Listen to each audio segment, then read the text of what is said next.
নমস্কাৰ, আশা কৰোঁ সকলোৱে ভালে আছে। আজি আমি এটা বহুত স্পেচিয়েল বেমাৰ এটাৰ বিষয়ে কথা পাতিম। বহুতেই বেমাৰটোৰ হয়তো নামেই শুনা নাই, আৰু এই বেমাৰটো বহুতৰ কাৰণে অপৰিচিত।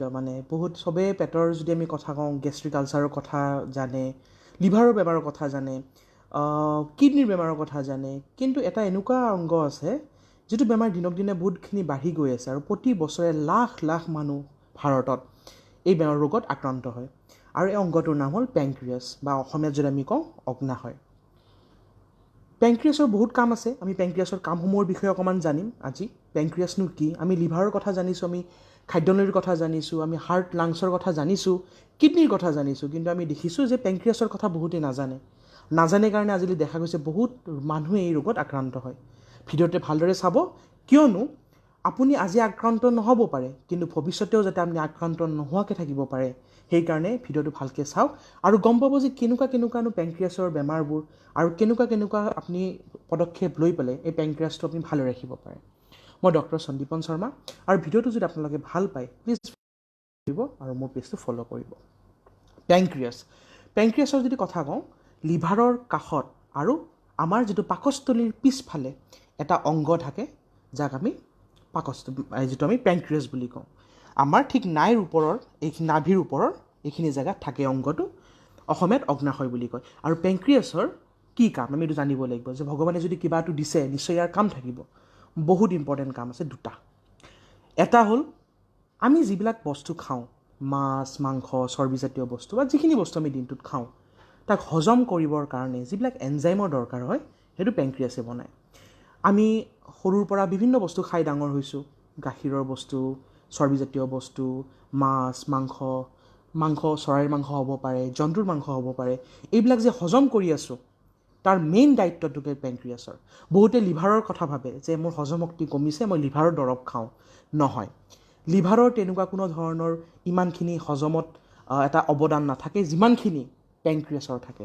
যদি আমি আমাৰ পেটৰ গোটেই ছিষ্টেমটো ডাইজেশ্যনৰ কথাটো আমি হজম শক্তিৰ, তেতিয়াহ'লে পেংক্ৰিয়াছ বা অগ্নাশয়টো নাম্বাৰ 1ত থাকিব।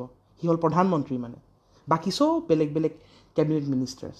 চ' এইটো দৰকাৰী যে আমি এইটো বস্তু জানি লোৱা উচিত যে আমাৰ পেটৰ হজম শক্তিটোৰ কাৰণে চবতকৈ দৰকাৰী অংগটো হ'ল পেংক্ৰিয়াছ। আমি যিবিলাক এনজাইম টেবলেট খাওঁ, কিবা এটা হজম নহ'লে এনজাইম এটা আনি খাই দিওঁ, এনজাইম চিৰাপ খাই দিওঁ, কিন্তু আমাৰতো নিজৰো দেহতো এনজাইম আছে, নহ'লেতো আমি সদায় এনজাইম টেবলেট খাই নাথাকোঁ, তথাপিতো আমাৰ বস্তুবিলাক হজম হৈ থাকে। প্ৰাকৃতিকভাৱে ভগৱানে আমি যিটো এনজাইম বনাব পৰা যিটো ফেক্টৰী দিছে, সেই ফেক্টৰীটোৰ নামেই হ'ল পেংক্ৰিয়াছ। খুব দৰকাৰী। এইটো নাম্বাৰ 1 কামটো কি হ'ল তেতিয়াহ'লে পেংক্ৰিয়াছৰ? আমাৰ যিবিলাক হজম কৰাৰ যিবিলাক ৰস ক্ষৰণ কৰা বা ডাইজেষ্টিভ জুচ বা ডাইজেষ্টিভ এনজাইমবিলাক বনোৱা কামটো হ'ল পেংক্ৰিয়াছৰ, চবতকৈ ইম্পৰ্টেণ্ট। নেক্সটটো হ'ল, আমাৰ আমি সদায় কথা কৈ থাকোঁ, আজিকালি খুব বাঢ়িছে, প্ৰায় 3জন মানুহৰ এজনৰে থাকে, সেইটো হ'ল ডায়েবেটিছ। আৰু আমি জানো ডায়েবেটিছ কিহৰ কাৰণে হয়? ইনচুলিনৰ অভাৱত বা ইনচুলিনে ভালদৰে কাম নকৰাৰ ফলত হয়। এই ইনচুলিন বোলা যিটো এই ৰাসায়নিক দ্ৰব্য বা হৰম'ন, যিটোৱে আমাৰ তেজৰ চেনিৰ পৰিমাণটো, চুগাৰৰ পৰিমাণটো নিয়ন্ত্ৰণত ৰাখে, সেইটো ক'বাৰ পৰা বনিব লাগিব, ক'বাৰ পৰা আহিব লাগিব। আমিতো ইনচুলিন লৈ থকা নাই। ভগৱানে আমাক কিবা এটা নেচাৰেল এটা অংগ দিছে নিশ্চয়, য'ৰ পৰা আমি নিজে ইনচুলিনটো পাই থাকোঁ। যিবিলাকৰ ডায়েবেটিছ নাই, আমাৰ নৰ্মেলিতো ইনচুলিন বনি আছে গাত, সেই অংগটো হ'ল পেংক্ৰিয়াছ। চাওক, আমি জানা নাছিলোঁ। আমি সদায় আমি যেতিয়া ডক্টৰৰ ওচৰত যাওঁ বা আমি কেতিয়াবা আমি ফাৰ্মাচীৰ পৰা দৰৱ কিনো, আমি সদায় লিভাৰৰ কথা ভাবোঁ, লিভাৰ টনিক খাওঁ, আমি লিভাৰৰ টেবলেট খাওঁ, আমি গেছৰ মেডিচিন খাওঁ, খালী পেটত গেছৰ এচিডিটিৰ টেবলেট খাওঁ। আমি ইমানখিনি বস্তু খাই আছোঁ, কিন্তু চবতকৈ যিটো ইম্পৰ্টেণ্ট এটা অংগ আছে, অগ্নাশয় বা পেংক্ৰিয়াছ, এই পেংক্ৰিয়াছৰ কথা বহুতে নাজানে। তো পেংক্ৰিয়াছৰ দুটা মেইন কামৰ কথা জানিলোঁ, যে আমাৰ খাদ্য বস্তুবিলাক হজম কৰাৰ কাৰণে যিবিলাক এনজাইম লাগে সেইবোৰ বনোৱা, আৰু আমাৰ যিটো চুগাৰ নিয়ন্ত্ৰণ কৰাৰ কাৰণে যিটো ইনচুলিন, সেইটো বনোৱা। এই দুটা মেইন কাম হ'ল পেংক্ৰিয়াছৰ। এতিয়া পেংক্ৰিয়াছৰ বেমাৰবোৰ আছে। পেংক্ৰিয়াছৰ মেইন দুটা বেমাৰ হ'ল পেংক্ৰিয়াটাইটিছ, যিটো কওঁ আমি, একিউট পেংক্ৰিয়াটাইটিছ আৰু ক্ৰনিক পেংক্ৰিয়াটাইটিছ। নামবিলাকত ভয় খাব লগা একো নাই। একিউট যিটো এবাৰ হৈছে ভাল হৈ গৈছে, আৰু ক্ৰনিক যিটো হৈয়ে আছে দীঘলীয়া হৈছে, তাক ক্ৰনিক বুলি কয়। মানে ধৰক আপোনাৰ পেংক্ৰিয়াছৰ বেমাৰ হ'ল, তাত বিষক্ৰিয়া হ'ল, আপুনি ভাল পাই গ'ল, কমপ্লিট ৰিকভাৰী কৰি গ'ল, সেইটো একিউট পেংক্ৰিয়াটাইটিছ। কিন্তু দেখিছে যে পেংক্ৰিয়াছ বাৰে বাৰে হৈ আছে, ঘনাই হৈ আছে, আপুনি সম্পূৰ্ণ ৰিকভাৰী কৰা নাই, সেইটো ক্ৰনিক পেংক্ৰিয়াটাইটিছ বুলি কয়। তো দুটা। আৰু আজিকালি কমনলি আল্ট্ৰাচাউণ্ডত আপোনালোকে দেখা পায় আল্ট্ৰাচাউণ্ড কৰিলে যে ফেটি লিভাৰ লগতে ফেটি পেংক্ৰিয়াছ, মানে পেংক্ৰিয়াছতো কেতিয়াবা চৰ্বি জমা হয়। এতিয়া কথা হ'ল কি লক্ষণসমূহ কি যে পেংক্ৰিয়াছৰ বেমাৰটো আমি কেতিয়া সন্দেহ কৰিম। মেইনটো হ'ল পেটৰ বিষ, অতিপাত পেটৰ বিষ। যে পেটৰ বিষৰ যিবিলাক মেইন কাৰণ আছে, আমি কথা জানো, আমি কিডনী ষ্টোনৰ কথা জানো, আমি গলব্লাডাৰ ষ্টোনৰ কথা জানো, আমি পেটৰ আলচাৰৰ কথা জানো। কিন্তু গোটেইকেইটাৰ ভিতৰত যদি ধৰা যায় যে চবতকৈ বেছি বিষ ক'ত হয়, সেইটো হ'ল পেংক্ৰিয়াটাইটিছ। পেংক্ৰিয়াটাইটিছৰ যিটো বিষ, সেইটোৰ দৰে চাগে এনেকুৱা কোনো আৰু বিষ নাই পেটৰ বাকী বেমাৰবিলাকত যিটো পেংক্ৰিয়াটাইটিছৰ বিষ হয়। আৰু যাৰ পেংক্ৰিয়াটাইটিছৰ বিষ হয়, যাৰ এই বেমাৰটো হয়, তেওঁ সেই বস্তুটো ভালকৈ ক'ব পাৰিব যে পেংক্ৰিয়াছটো কি। মুখেৰে আমি কোৱাটো বহুত ইজি, বাট এটা কথাই জানি লওক, গলব্লাডাৰৰ পাথৰৰ বিষতকৈ, কিডনীৰ পাথৰৰ বিষতকৈ, বা গেষ্ট্ৰিক আলচাৰৰ পেটৰ বিষতকৈ, বা এপেণ্ডিক্সৰ পেটৰ বিষতকৈ পেংক্ৰিয়াটাইটিছৰ বিষটো কেতিয়াবা বহুত বেছি হয়। পেটৰ মাজভাগত হয়, ওপৰ পেটত হয়, আৰু পিছফাললৈকে বিষটো যায়, পিঠিৰ পিনলৈ বিষটো যায়। পেচেণ্টটো খাব নোৱাৰা হয়, বমি হয়, পেটটো ফুলি ধৰে, পায়খানা বন্ধ হৈ যায়, পেচেণ্টে অত্যন্ত কষ্ট পায়, পেটটো ফুলি ধৰে, আৰু পেচেণ্টে শুই থাকিব নোৱাৰে, মানে বহি থাকিলে বেছি আৰাম পায়। তো এতিয়া চাওক, পেটৰ বিষৰ বহুত কাৰণ আছে। এতিয়া পেটৰ বিষ হোৱাৰ লগে লগে পেংক্ৰিয়াছ হোৱা বুলি ভাবিব নোৱাৰে, কাৰণ কেতিয়াবা সাধাৰণ গেছৰ মেডিচিন খালে পেটৰ বিষ ভাল হৈ যায়। মই কৈছোঁ যিবিলাক পেটৰ বিষ অসহ্য হৈছে, আপুনি গেষ্ট্ৰিকৰ টেবলেট বা ইনজেকশ্যন লৈ ভাল পোৱা নাই, হয়তো বিষৰ ইনজেকশ্যন লৈ ভাল পোৱা নাই, গেছৰ পনীয়া দৰৱ খাই আপুনি ভাল পোৱা নাই, তেতিয়া ডক্টৰে ডাউট কৰে যে আপোনাৰ পেংক্ৰিয়াটাইটিছ হ'ব পাৰে। আল্ট্ৰাচাউণ্ড কৰিব দিয়া হয়। আল্ট্ৰাচাউণ্ড কৰাৰ লগে লগে পেংক্ৰিয়াছটো ফুলি থকা দেখায়, যে পেংক্ৰিয়াছটো এনলাৰ্জ দেখায়, ফুলি থকা দেখায়, ডাঙৰ হৈ যায়। আৰু সেইটো বস্তুকে আমি যদি তেজৰ পৰীক্ষাৰ দ্বাৰা কনফাৰ্ম কৰিব লাগে, আমি এমাইলেজ বা লাইপেজ বুলি দুটা পৰীক্ষা কৰোঁ। যেনেকৈ চব বেমাৰৰ পৰীক্ষা থাকে, ডায়েবেটিছ হ'লে আমি ব্লাড চুগাৰ চাব দিওঁ, থাইৰয়ডৰ বেমাৰ হ'লে TSH চাব দিওঁ, বা লিভাৰৰ বেমাৰ হ'লে আমি লিভাৰ ফাংচন টেষ্ট কৰিব দিওঁ, কিডনীৰ বেমাৰ সন্দেহ কৰিলে আমি চিৰাম ক্ৰিয়েটিনিন কৰিব দিওঁ। সেনেকৈ পেংক্ৰিয়াছৰ বেমাৰটো জানিবৰ কাৰণে তেজত আমি এমাইলেজ আৰু লাইপেজ বুলি দুটা পৰীক্ষা কৰিব দিওঁ। হয়তো তেতিয়া আমি পৰীক্ষা কৰিলে এতিয়া বহুত বেছি বাঢ়া দেখা যায়। কেতিয়াবা পেংক্ৰিয়াটাইটিছ যদি আল্ট্ৰাচাউণ্ডত ধৰা নপৰে, তেতিয়া CT স্কেন কৰিবলগীয়াও হয়। তো এইটো হ'ল ডক্টৰ তাতে গৈ আমি কিদৰে পৰীক্ষা কৰিম। কথাটো হ'ল একিউট পেংক্ৰিয়াটাইটিছৰ তেনেকুৱা কোনো স্পেচিফিক ট্ৰিটমেণ্ট নাই, যে এইটো মানে পেংক্ৰিয়াটাইটিছৰ ডাইৰেক্টলি ট্ৰিটমেণ্ট একো নাই। আপোনাক গেছৰ ইনজেকশ্যন দিব, চেলাইন দিব, বিষৰ পিল দিব, আৰু যদি ইনফেকশ্যন ছাছপেক্ট কৰে যে পেংক্ৰিয়াছৰ ইনফেকশ্যন হৈ আছে, তেতিয়া এণ্টিবায়'টিক দিব। দিনৰ ভিতৰত বেমাৰটো ভাল হৈ যায়, ঘৰত গুচি যায়। কিন্তু যিবিলাক ক্ৰনিক পেংক্ৰিয়াটাইটিছ হয়, য'ত বেমাৰটো দীঘলীয়া হৈ যায়, তাত কি হয়, মাজে মাজে ভাল হ'ব, মাজে মাজে বিষ হ'ব, মাজে মাজে ভাল হ'ব, আৰু ডক্টৰ তাতে গৈ থাকিব লাগিব।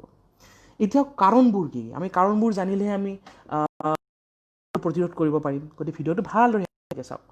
পেংক্ৰিয়াটাইটিছৰ কাৰণবোৰ কি, বা কিবিলাক হেবিট বা কিবিলাক কাম আমি কৰিলে পেংক্ৰিয়াছক হাৰ্ম কৰা হয়। নাম্বাৰ 1 কথাটো হ'ল এলকহল।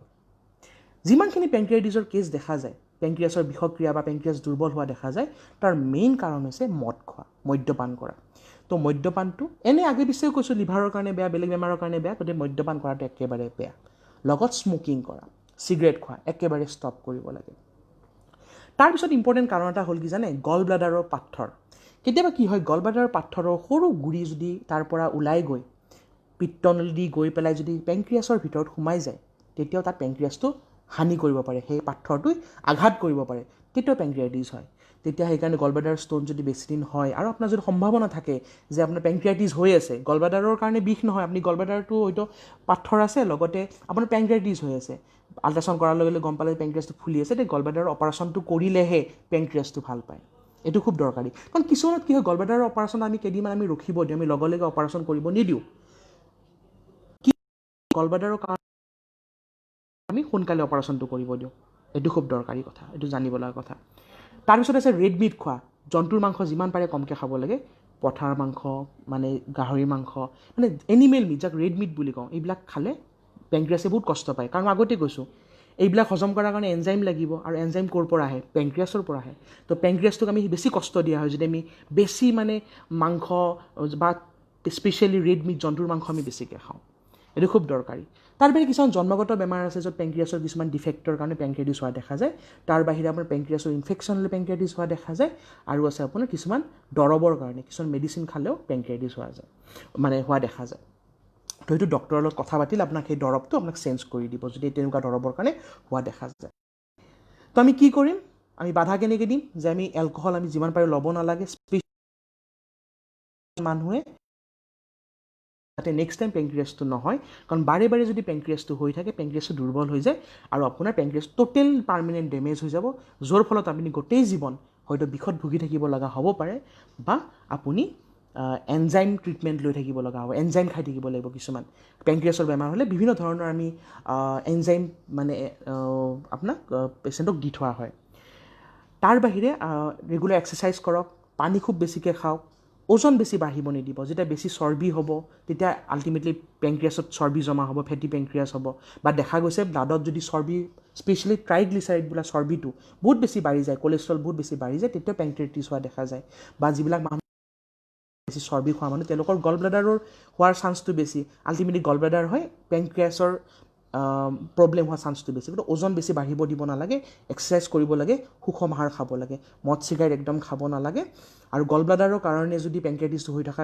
দেখা গৈছে তে গল ব্লাডাৰটো যিমান পাৰে সোনকালে অপাৰেশ্যন কৰিব লাগে তো এইকেইটা খুবেই দৰকাৰী কথা আৰু যিবিলাকৰ পেংক্ৰিয়াছ অলৰেডি হৈ গৈছে তেওঁলোকেও চিন্তা কৰিব লগা কথা নাই ইমান ভয় কৰিব লগা একো বেমাৰ নহয় পেংক্ৰিয়াছৰ বেমাৰ হয় ইমান কাৰো একো নহয় খালি যিখিনি ডক্টৰৰ পৰামৰ্শ ল'ব লাগে তেওঁলোকক কিছুমান পৰীক্ষা কৰিব দিব আৰু তেওঁলোকৰ পৰীক্ষাক যিখিনি মানে আপোনাক এনজাইম দিয়া যায় বা এণ্টি অক্সিডেণ্ট ভিটামিন দিয়া যায় যাতে আপোনাৰ পেংক্ৰিয়াছটো ভালে থাকে ফ'ল' কৰিব লাগে যিমান পাৰে অলপ মানে নৰম বস্তু খাব লাগে দাইল ভাত চব্জি ফ্ৰুটছ ভেজিটেবলছ খাওক মাছ খাওক বা কেতিয়াবা হয়তো কণীৰ বগাটো খাওক কিন্তু মাংস যিমান পাৰে এভইড কৰিব আৰু স্পেচিয়েলি মই এইখিনি পেংক্ৰিয়াছ অলৰেডি যাৰ হৈ আছে তেওঁলোকৰ কাৰণে কৈছোঁ নৰ্মেল মানুহখিনি খাব পাৰিব কম পৰিমাণে কিন্তু যিখিনি অলৰেডি পেংক্ৰিয়াছ হৈ গৈছে তেওঁলোকে পাৰিলে কমপ্লিটলি ৰেড মিট মানে জন্তুৰ মাংসটো বাদ দিয়া ভাল বা অতিপাত গাখীৰৰ বস্তু কাৰণ গাখীৰত আল্টিমেটলি গাখীৰৰ বস্তু মানে গাখীৰৰ পৰা যিহেতু আল্টিমেটলি ঘিউ বাটাৰ এইবিলাক হয় গাখীৰৰ বস্তুবিলাকত খুব বেছি চৰ্বি থাকে পনীৰ হওক